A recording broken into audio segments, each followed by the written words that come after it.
গভীর রাতের আধারে গোয়েন্দার মতো বিভিন্ন জায়গায় ঘুরে বেড়াতেন এবং মানুষের তাকওয়া পরহেজগারি তিনি টেস্ট করে দেখতেন। মানুষ কি মানুষকে ভয় করে নাকি আল্লাহকে ভয় করে, এটা তিনি পরীক্ষা করতেন। হযরত ওমর রাদিয়াল্লাহু তাআলা আনহু ওই রাখালকে পরীক্ষা করার জন্য বললেন, আচ্ছা শোনো, আমি তোমাকে কিছু টাকা দিয়ে দেই, আর তুমি আমাকে একটা বকরি দিয়ে দাও। এই বকরি থেকে আমি দুধও পান করলাম, আবার যদি দরকার হয় তাহলে বকরিটা জবে করে আমি গোশত খেতে পারব। এখন ওই রাখাল ওমর রাদিয়াল্লাহু তাআলা আনহুকে বললেন, ইয়া হাযা ফাইন আল্লাহ, হে আল্লাহর বান্দা, আপনি যা বলছেন তাতে আল্লাহ কোথায়? তিনি তো দেখছেন যে আমি আপনার সাথে যেই পারচেষ্টা করি, তিনি তো দেখছেন। হযরত ওমর রাদিয়াল্লাহু তাআলা আনহু রাখালের এই পরহেজগারি তাকওয়া দেখার পরে খুশি হয়ে গেলেন।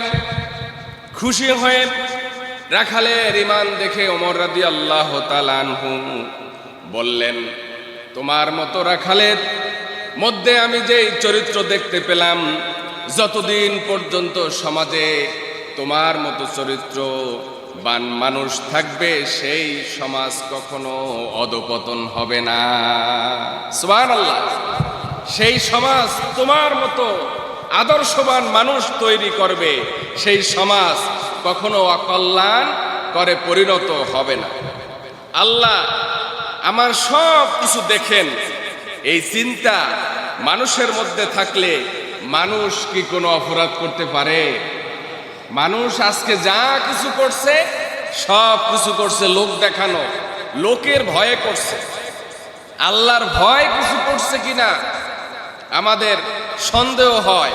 আল্লাহর ভয় যদি মানুষের মধ্যে থাকে তাহলে সেই সমাজ দিন দিন উন্নতি হবে, সেই সমাজের মানুষ দ্বারা মানুষ দিন দিন উপকৃত হবে, নৈতিক পদস্খলন হবে না, নৈতিক আরো উন্নতি ঘটবে। ঠিক কিনা বলেন? আরেকদিন হযরত ওমর রাদিয়াল্লাহু তাআলা আনহু প্রজা সাধারণের অবস্থা পর্যবেক্ষণ করার জন্য একেবারে শেষ রাতে বের হলেন। দেখলেন যে একটা তাঁবুর মধ্যে মা তার মেয়েকে বলছে, ওঠো এবং উটের দুধ দহন করে নাও। দুধ দহন করার পরে সেই দুধে কিছু পানি মিশিয়ে নাও। এখন পানি মিশিয়ে নাও এই কারণে যে আমাদের আর্থিক অবস্থা তো যেই সংকটাপন্ন, তো আমরা কিছু বেশি অর্থ পেলে আমাদের উপকার হবে। মায়ের এই কথা শুনে মেয়ে বলছে যে মা, আমাদের শাসক হযরত ওমর রাদিয়াল্লাহু তাআলা আনহু তো দুধের মধ্যে পানি মিক্স করতে নিষেধ করেছে। এই কথা বলার পরে মেয়ের মা বলল, শোনো, আমরা যে দুধের মধ্যে পানি মিক্স করব এটা তো আর শাসক ওমর দেখবেন না। আমরা পানি মিক্স যখন করব তা তো গোপনেই করব, গোপনে করব। এখানে ওমর রাদিয়াল্লাহু তাআলা আনহু দেখার কোনো সুযোগ থাকবে না।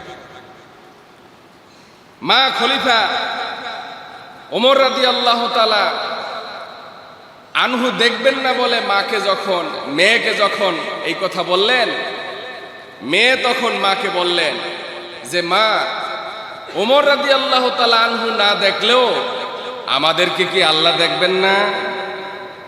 এই কথা জিজ্ঞেস করছেন। আল্লাহর দৃষ্টিকে কি আমরা ফাঁকি দিতে পারবো? হযরত ওমর রাদিয়াল্লাহু তাআলা আনহু তাঁবুর পিছনে বসে বসে এই কথাগুলো শুনতেছিলেন, মা এবং মেয়ের কথাগুলো। ওমর রাদিয়াল্লাহু তাআলা আনহু মেয়ের এই কথাবার্তা শোনার পরে তিনি চলে গেলেন। আর তিনি মন্তব্য করতেছিলেন, নিঃসন্দেহে এই মায়ের মেয়েটা আল্লাহর ওলি ছাড়া আর কিছু নয়, কারণ এই মেয়ের ভিতরে আল্লাহর ভয় আছে। সুবহানাল্লাহ বলেন। এই মেয়ের ভিতরে কার ভয় আছে? আর মায়ের ভিতরে প্রশাসনের ভয়, তাই না?